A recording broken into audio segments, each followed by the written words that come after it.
here.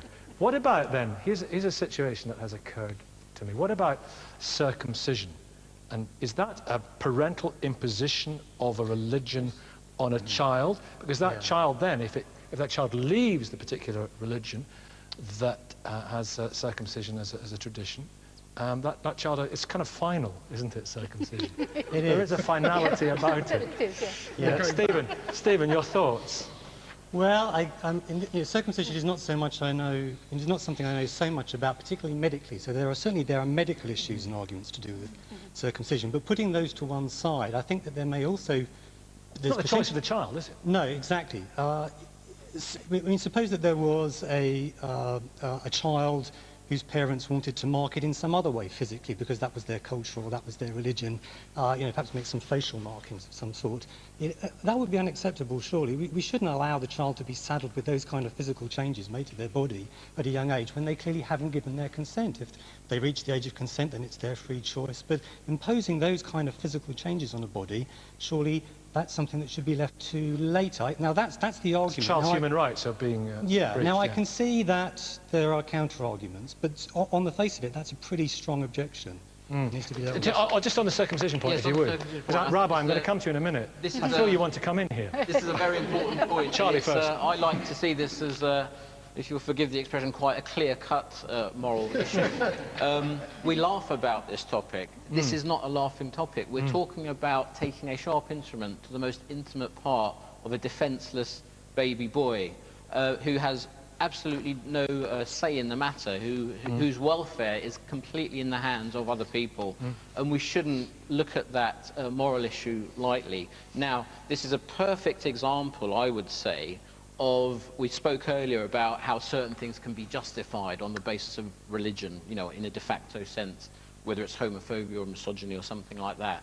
Circumcision is a perfect example. If you are going to remove a part of your child's body for a non-religious reason, let's say if you're going to put a tattoo or something like that, and there wasn't a religious basis. Social services would be in like a, Absolutely, and that should happen. But for some reason, when you throw the religion in there, everyone kind of steps back a bit and they think, oh, well, this is a different thing now. It's not different. You have to look at the rights and wrongs of what is taking place as a sharp instrument, as a defenseless naked baby, and that's wrong. Rabbi. Unless there's a medical reason for it.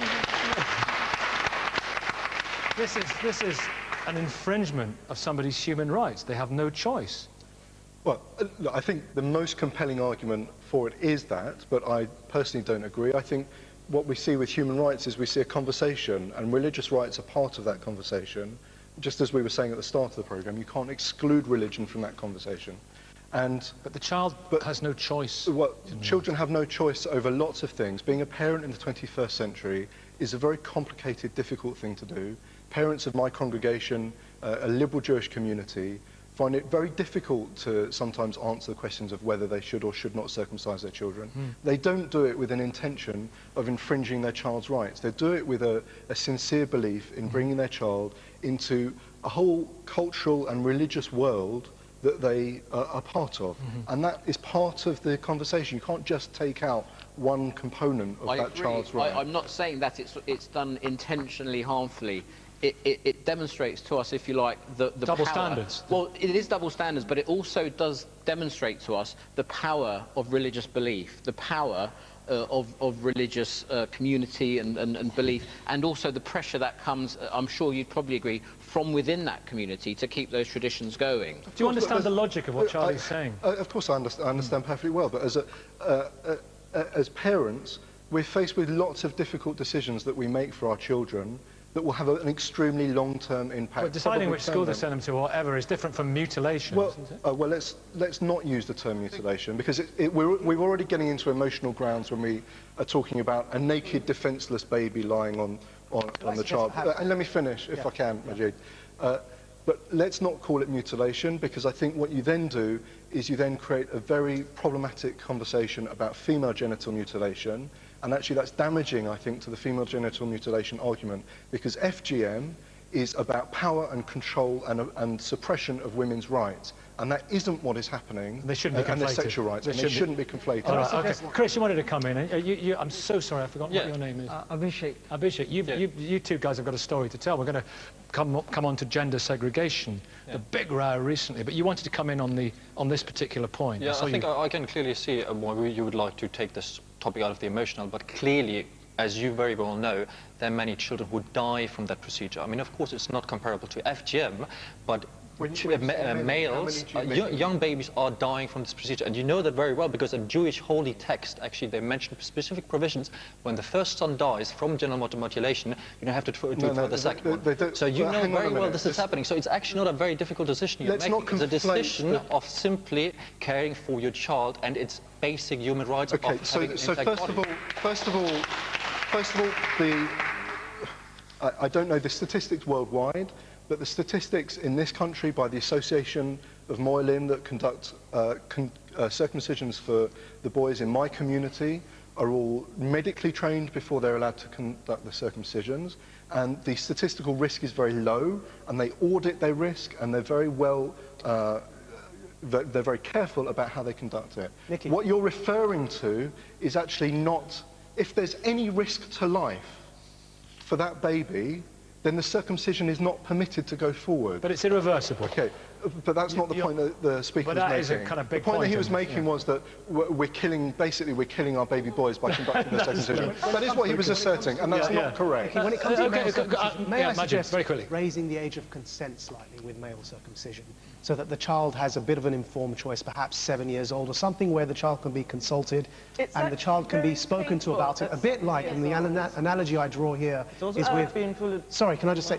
a bit like custody with divorced parents, where the child is brought in and consulted as to whether they truly do wish to live with their mother or with their father. I think sometimes the age of 12 is where the judge takes the opinion of the child okay, listen, if I may, I want to hear your story in a minute, Abhishek and Chris, but we had some hands up. Gentleman in the jumper back there with the glasses on. Yes, first of all. Yeah, I just wanted to say that Chris's argument seems to me to be, Charlie's argument rather, seems to be tantamount to denying a parent's right to bring up the children as part of their own community. Okay, I'm sure you'll come back on. And you, sir? I disagree. I was brought up in the Muslim faith, but I was circumcised later on. Like Matthew was saying, at the age of 12, my parents asked me, my father and my mother, do you want to be circumcised within our faith? I was not circumcised at birth. I disagree with the rabbi. There are countries all over the world where children do die, male children do die, because they don't have the same safety measures we do. But you're not asking me to defend all circumcision. We have the in the whole NHS world. here in this country. We're a developed country. There are many countries in the world where my parents came from, in the third world, that it's not safe to circumcise boys. I grew up in the Muslim faith, and normally boys get circumcised at birth. I think it's wrong. It's similar to the Jewish faith. Give us a chance to have feedback from the community too. I did it at an age where my parents consulted me. I was adolescent, and I said yes, I did it. And informed. Okay, I want to get on to the gender segregation argument. I'll give it right to reply very quickly. Go on there, Charlie. It's only reasonable. The right to bring up your child, it's a very important right. Generally, you should be able to do what you want. But again, the freedom to manifest your religion, it has to stop sometimes at someone else's body. Now, children have to be... adults have to be... Yes, absolutely, if there's a medical need for it. Every time. But you have to be 18 years old to have a tattoo, but for some reason you can cut your child's foreskin off. So if you want to cut your child's foreskin off, or if you want to have a tattoo on your child, cut their foreskin off first, and then you can tattoo it, okay? Well, Tina, if I may, I want to talk... Okay, I've got a last... go on then. Well, so first of all, I think, look, it's a very difficult decision, and what I think is important for the group, the audience to hear is that I have parents who join my community who make the choice not to, as well as to circumcise their boys, and they are equally welcomed into my community. So it's not that we're excluding people who don't make that choice. The second thing is that circumcision has been used as a weapon against the Jewish community, as a means of anti-Jewish legislation throughout all of Jewish history. And that's why I think you're in very dangerous territory for the Jewish community, how we feel threatened by the prospect of someone trying to legislate against it. It's good to talk about these things. Absolutely, and we are. Tina, if I may, the royal family is circumcised. On that point, we will leave it. That's just too much information.